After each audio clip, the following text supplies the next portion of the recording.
Stanley Kazi, believed to be in his late 40s, bears the enduring reminder of a harrowing experience during his brief tenure as a casual worker at the Chinese Collum Coal Mine in Southern Province, an accident that cost him his leg.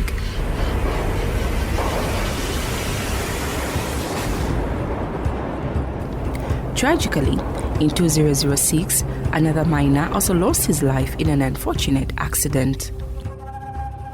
Soja kachitika nchakuti uli conveyor belt. We wanted to get a bucket, which was under the conveyor belt. I slid where the conveyor belt was, and that is how I lost my leg. This was not the end, as others continued being affected. I also witnessed a friend of mine being buried alive by coal. People are still at risk as they have continued dying.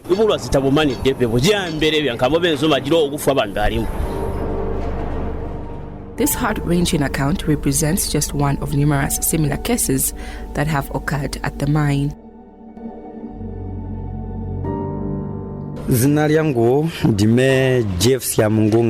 My name is Jeff Siamungunga. It was on 13th May 2022 when we entered in the tunnel of the mine. We received safety tips, which do not happen underground. When we entered, I was in the forefront. We started drilling with my friend. We blasted for the first time, and we waited for the smoke to settle. Thereafter, we continued drilling, and when we decided to blast for the second time, coal fell on my back.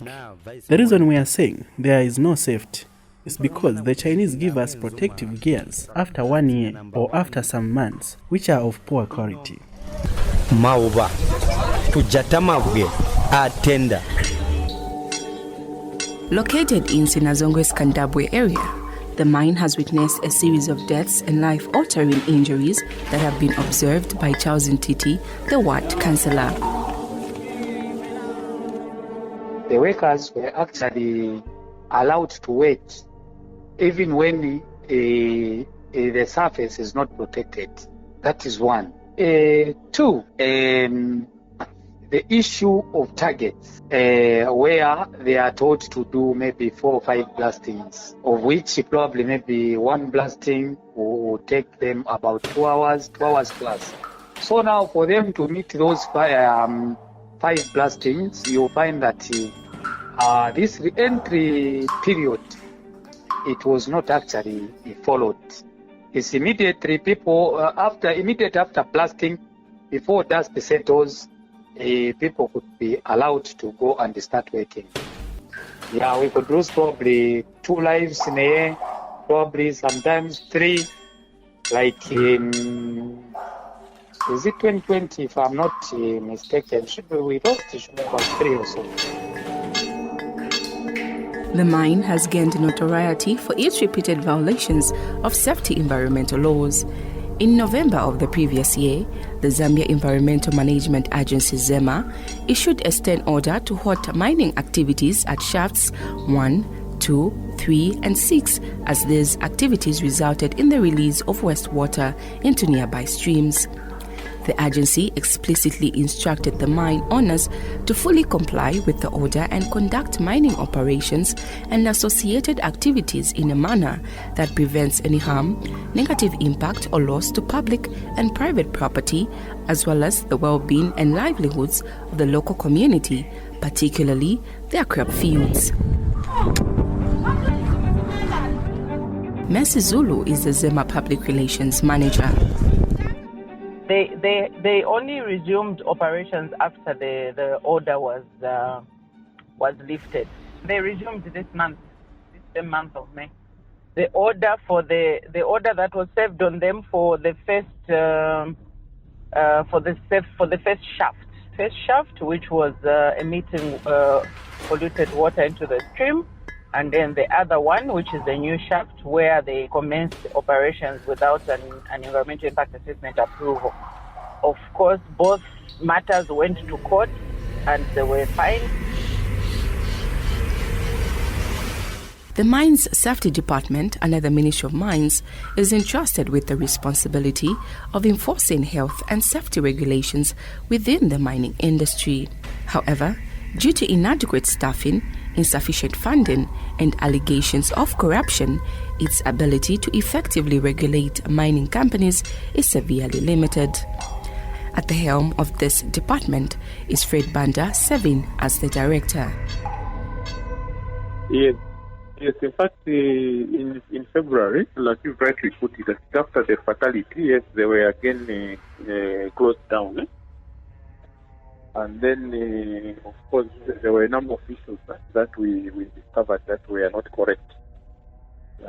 So we actually did the suspension. I think the operation was closed for a month or so. And then some of the measures which were told them to put in place, which they managed to put in place, they have done. And then others which are long term, those ones we have asked them to. We have lifted suspension. They've resumed operations, but they need to now implement some of the other measures. And maybe on the issue of workers, are the workers given the safety gear? Because I'm told the miners are only given safety gear once a year. On the PPE, yes, yeah, we have. It was actually one of the conditions as well that all of them needed to be the correct PPE. But on the quality, I'm not so sure because the PPE that is issued is supposed to be tested by the MSD, and I think we have not received any report of low quality PPE. But it's something that I can ask my officers just to investigate. Registered in 2000, Collum Coal Mine boasts 5 Chinese directors as per the records of the Patent and Companies Registration, PACRA. Leading the company as its executive director is Nkandabwe Charles. The type of accidents which have been happening at Collum Coal Mine is basically due to rockfall. Meaning the ground underground would move and drop on a person.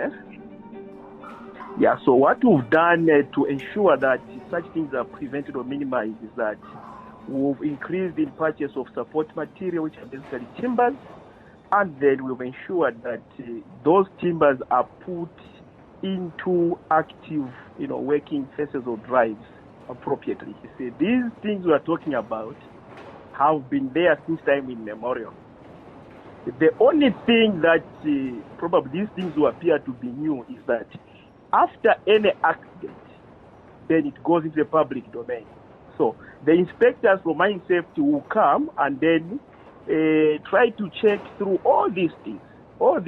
And then apparently these things will appear to be new, but otherwise they're not new things. No.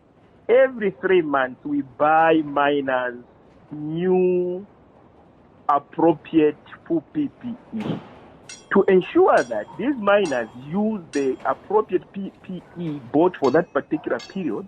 We want to start changing the color code, because what happens if a miner is given new PPE today, you know what they do, madam? They sell and then they use the old PPE. Despite the government's inability to put an end to the tragic incidents of fatalities and life-altering injuries, survivors like Nkazi are demanding concrete actions.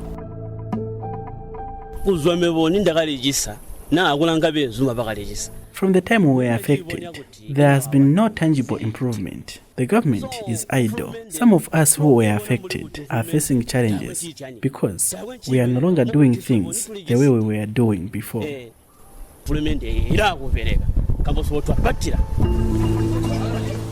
Reporting from Sinazongwe district, this is Wamba Kasela for Baita FM.